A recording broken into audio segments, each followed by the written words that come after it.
आपल्या सगळ्यांचं या माहिती तंत्रज्ञानच्या भागामध्ये स्वागत करते. आजचा जो आपला विषय आहे तो आहे MS एक्सेलची वेगवेगळी फंक्शन्स जी आपल्याला माहीत नसतात किंवा आपण त्याचा जास्त चांगला वापर करत नाही, त्यामुळे आपलं काम हलकं कसं होऊ शकेल ती जर फंक्शन्स वापरली तर. तिकडे मॅडम या यशदाच्या फॅकल्टी आहेत. मॅडम आपल्याला याबद्दल माहिती देतील. एक्सेलमधली विविध फंक्शन्स कशी वापरावी, कुठे वापरावी आणि नेमकी कशी केस असली की कुठलं फंक्शन वापरलं गेलं पाहिजे, फंक्शन कुठल्या प्रकारे लिहिलं गेलं पाहिजे, ह्या संबंधी आपण माहिती घेणार आहोत. काही गोष्टी त्यापूर्वी आपण आधी समजून घेऊयात. फंक्शन्सकडे वळण्याआधी आपण काही गोष्टी आपण आज समजून घेणार आहोत. फॉर एक्झाम्पल मी एका अतिशय साध्या समीकरणाने सुरुवात करते आहे. मी अतिशय साधं समीकरण लिहिलं आहे. 3 अधिक 2 बरोबर 5 असं अतिशय सोपं गणित लिहिलं आहे. ओके, ह्या समीकरणात मला लक्षात येतं आहे की इथे जी प्रोसेस होती आहे ती बेरजेची प्रोसेस होती आहे. RHS आणि RHSची कंपॅरिझन होती आहे.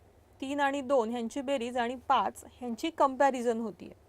सो 3 आणि 2ची बेरीज आणि 5 हे सारखे आहेत का? तर आहेत. मग गणितातली अशी चिन्ह कुठली की जी कंपॅरिझन करतात? गणितातली कंपॅरिझन करणारी चिन्ह इज इक्वल टू, मगाशी आपण एक पाहिलं, ग्रेटर दॅन आणि पुढचं लेस दॅन. ह्या पुढची आहेत greater than or equals to. याचं एक साधं उदाहरण म्हणता येईल की 40 आणि 40च्या वर मार्क्स असतील तर पास आहेत. पुढचं उदाहरण लेस दॅन ऑर इक्वल्स टू. 2 लाखापेक्षा कमी सॅलरी असेल, 2 लाख आणि 2 लाखापेक्षा कमी सॅलरी असेल तर टॅक्स नाही आहे म्हणून मी हे चिन्ह वापरीन. आणि शेवटचं आहे not equals to. Not equals to हे अशा पद्धतीने लिहितात. लेस दॅन आणि ग्रेटर दॅनची ही 2 चिन्ह शेजारी शेजारी लिहिली जातात, पण ह्या दोघांच्या मध्ये स्पेस नको. For example greater than or equals to लिहिलं आहे, ग्रेटरचं चिन्ह आणि इज इक्वल टू ह्या दोघांच्या मध्येही स्पेस नको. लेस दॅन आणि ग्रेटर इक्वल्स टूच्या मध्येही स्पेस नको. ही चिन्ह सायमल्टेनियसली शेजारी शेजारी आली पाहिजे.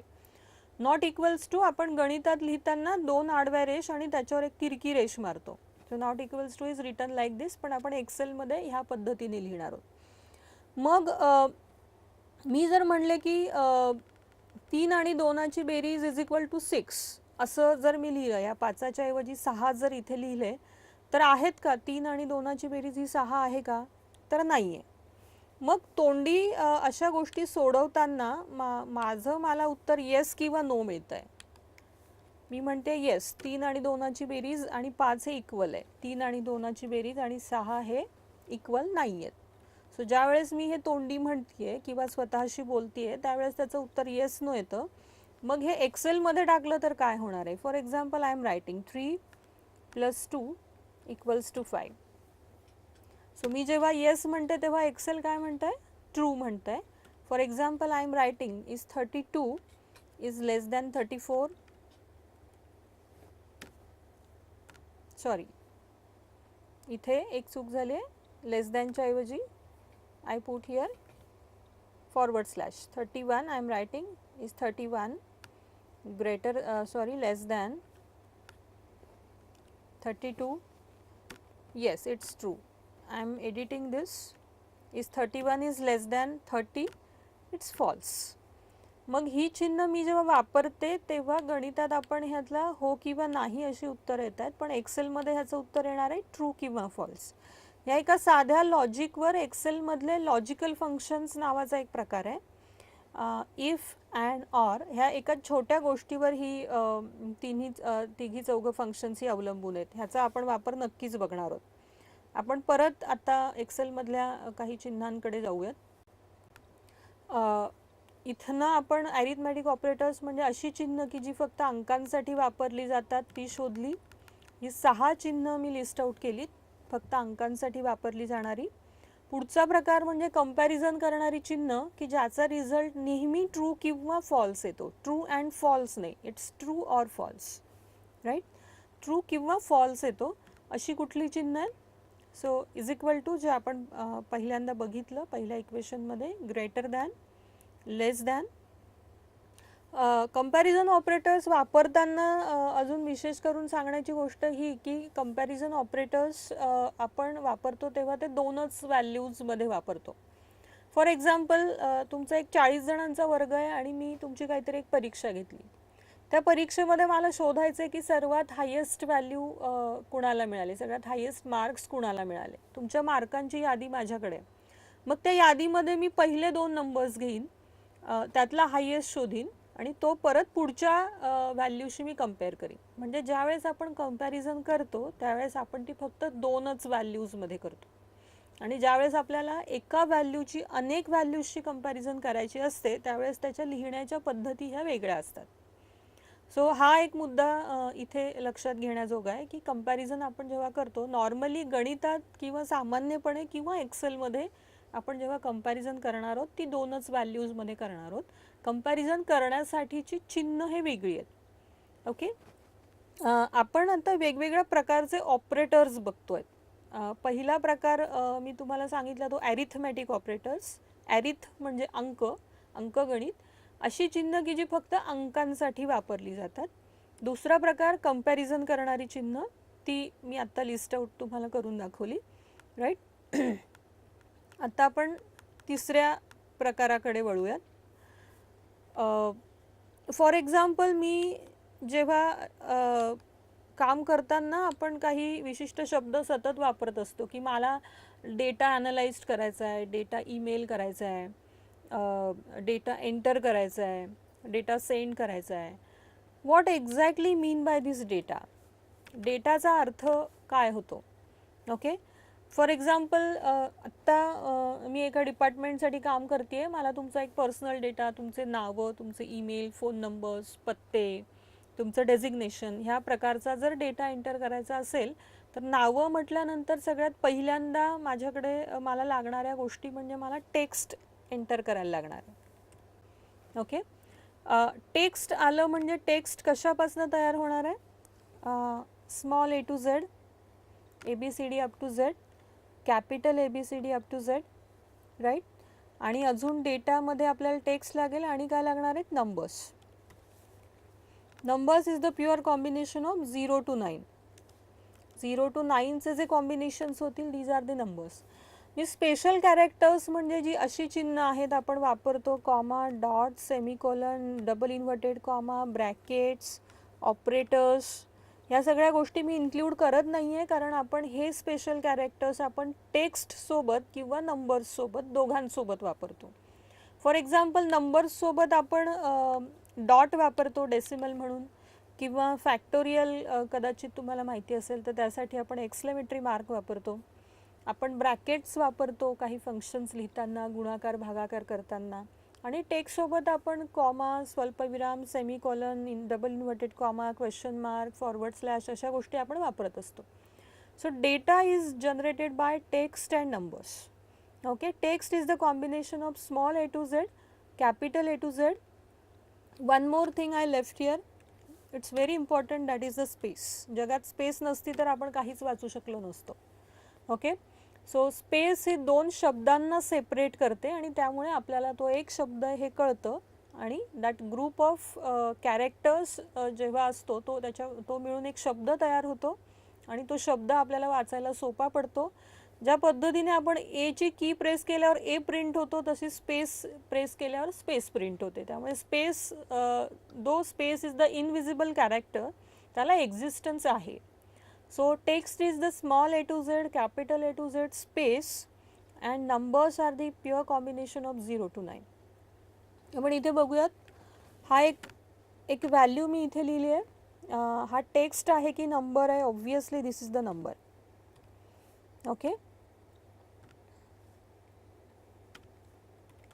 दुसऱ्या सेलमध्ये मी अजून काही व्हॅल्यूज टाकते. What is this? This is text और number. So this is the text.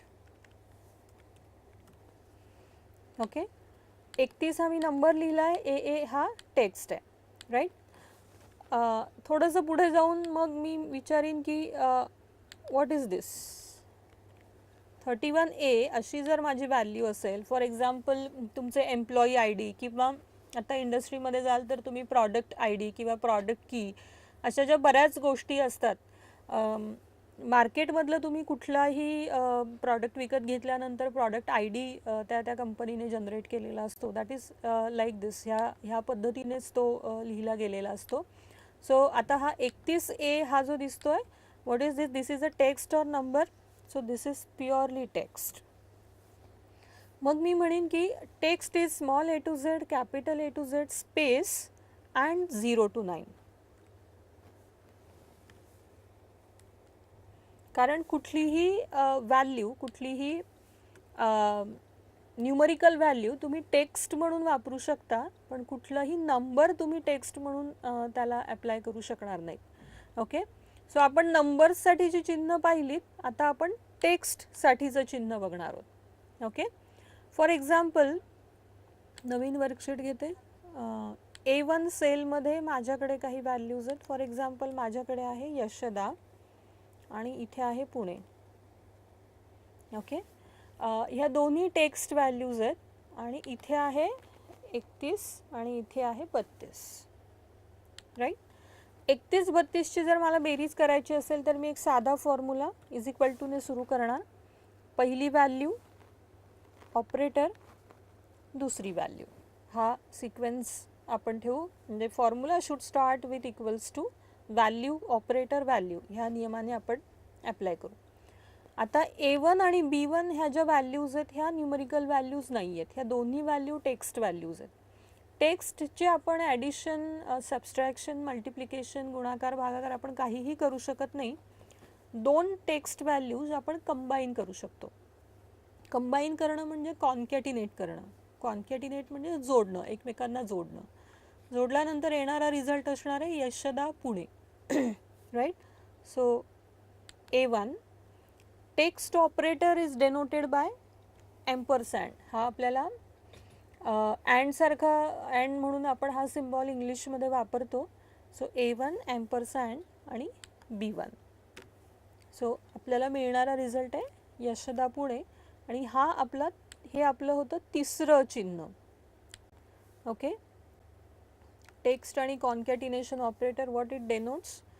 It combines the और it joins the two values आणि त्या दोन व्हॅल्यूज तो टेक्स्ट म्हणून ट्रीट करतो. फॉर एक्झाम्पल जर मी इथे 31-32ला हा ऑपरेटर वापरला तर मला 3132 रिझल्ट मिळेल का? येस. सो ह्या केसमध्ये एम्परसँड काय करतो, A2 आणि B2ला it treat as the text value.